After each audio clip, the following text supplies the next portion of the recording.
All right, today we're going to dig into something really cool. It's this hidden framework that explains how some ideas totally change the world, while others just disappear.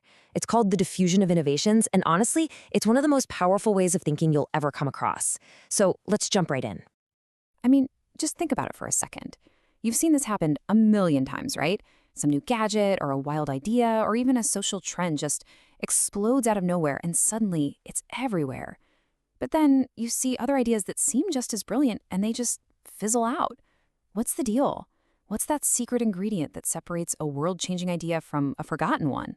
Well, it turns out the answer isn't just about having a good idea. Nope, it's all about understanding how that idea spreads. And to see what I mean, let's look at a really clear example.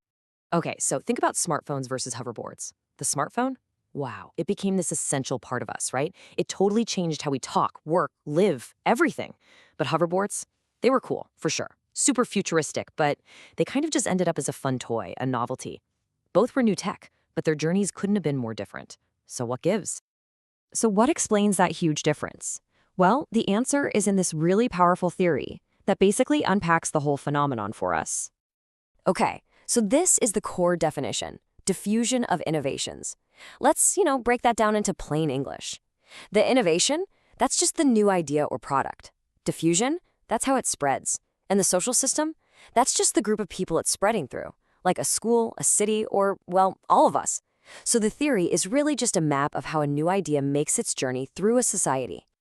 And the guy we have to thank for this whole concept is Everett M. Rogers. He laid this all out way back in 1962. And get this, for more than 60 years, his theory has been the absolute go-to for understanding how things change, in fields from marketing to public health. It's a big deal. So what Rogers figured out is that ideas spread in a really predictable way. It follows this pattern called the S-curve.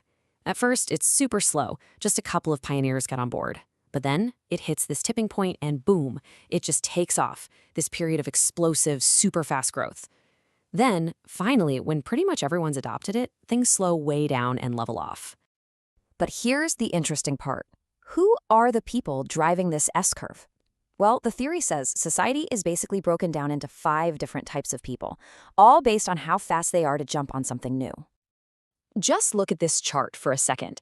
See how these groups are split up? That tiny little slice at the beginning, those are the innovators. They get the ball rolling. But the real game changer, the moment an idea truly takes off, is when it wins over those 2 huge chunks in the middle, the early and late majority. That is the make or break point for pretty much any new idea. So let's meet these groups, shall we? First up, the innovators. These are the risk takers, the people who just have to try the newest thing. Then you've got the early adopters. Think of them as the trendsetters, the cool kids whose opinions everyone respects.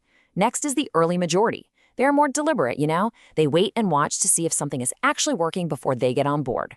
After them comes the late majority. These are the skeptics. They pretty much only adopt something because of peer pressure. They don't want to be left out. And finally, you have the laggards. They're the traditionalists, the very last ones to join the party if they even decide to show up at all. Okay, so that covers the who and the when. But what about the most important question, the why? What actually makes these different groups decide to adopt something new? This right here, this is the secret sauce. Rogers pointed out 5 things that really matter. Think of it like a checklist. First, relative advantage. Is this thing obviously better than what I'm using now? Second, compatibility. Does it actually fit into my life and my values? Third, complexity. Is it a pain to use or is it simple? Fourth, trialability. Can I give it a test run before I go all in? And last, observability. Can I see other people using it and see that it's working for them? The more of these questions you can answer with a yes, the faster your idea is going to spread.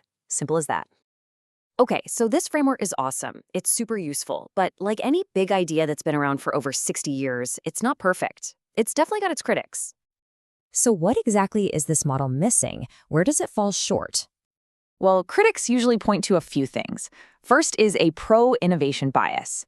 The theory kind of assumes that every new thing is a good thing, that new always equals better. But what about the spread of, say, misinformation? That's not so great. Then there's the individual blame bias.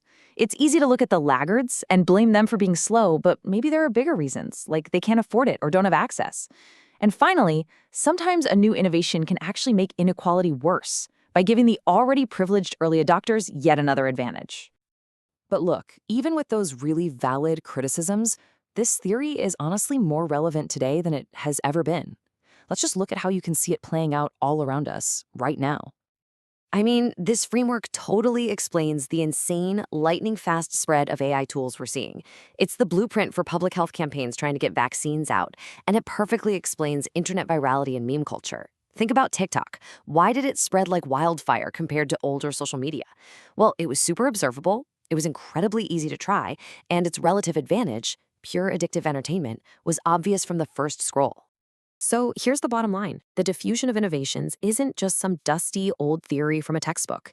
It is a powerful mental model, a lens for seeing and decoding the patterns of change that are happening all around you. It gives you the vocabulary to understand why things catch on, how influence works, and to see the currents that are constantly shaping our world.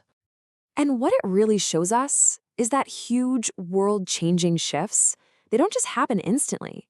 They happen one person, one decision, and one adoption at a time. And now you've got the framework to actually see it all unfold.